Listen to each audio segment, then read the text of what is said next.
Misy ny hetsika fanentanana izay homanin'ny orinasa Jb ho an'ny mpianatra maro avy amin'ny sekolim-panjakana sy ny sekoly tsy miankina sy ny fizarana bisky ihany tetiny nahafaly ireo mpianatra izay nisantarana ny fanentanana fa na ny fanamafisana ny fahalalan'izy ireo ary dia isan'ny hinampitsika azy ihany koa.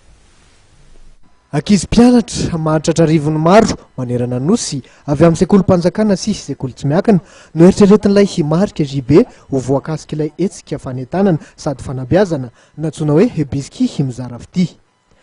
Ny Jb Epp Amboditsiry no nandray ny ekipan'ny Jb izay niroso tamin'ny fanatotosana ty fandarana asa fanabeazana ity io maraina io amin'ny alalan'ny hetsika fanentanana maro samihafa. Nomkomano zany dia bisky dia mandeha manantona ny toeram-pianaran'ny ankizy manatona ny ankizy malagasy entina nehoana ny fomba fanamboarana ny bisky satria be da be maro ireo fangatahana azonay eo amin'ny orinasa bakay hafantatra n'izany hoe ahoana ny fanamboarana ny bisky. Maro dia maro ireo fangatahana ireo ka dia nanapa-kevitra izahay fa andeha hanantona ny ankizy eny an-tsekoly any eo amin'izany. Fanampin'izany dia mitondra ihany koa izahay ny fanentanana sy fanabeazana ny ankizy eo amin'ny hoe goûter voalanjalanja satria ho an'ny ankizy dia zava-dehibe ny fahasalamana ary ho amin'ny bisky dia zava-dehibe ho anay ny hoe fitomboana ny zaza na ara-batana zany na eo amin'ny ara-tsaina. Izy ity ve mijanona eto any sa manerana ny Antananarivo dia maharitra fahafiriana?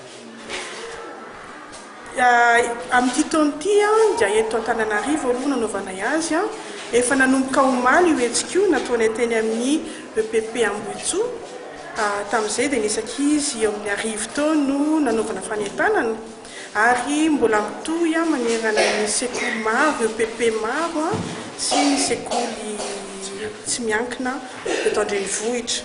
Mitohy hatramin'ny volana jona izy amin'ity dingana voalohany ity dia mbola mitohy ihany koa avy eo amin'ny taom-pianarana manaraka dia amin'ny herintaona mandeha any amin'ny faritany koa fa tsy eto Antananarivo ihany akory. Namarina ty hetsika fanabeazana sy fanentanana nataony orinasa Jb ity ny lalao ho maro samihafa niarana tamin'ireo ankizy natolotra ilay himarika bisky. Hetsika izay mandray anjara feno amin'ny fampitomboana ny fahalalan'izy ireo ihany koa. Namarina ny fotoana kosa ny fiarahan'ny mpiray kilasy maka sary.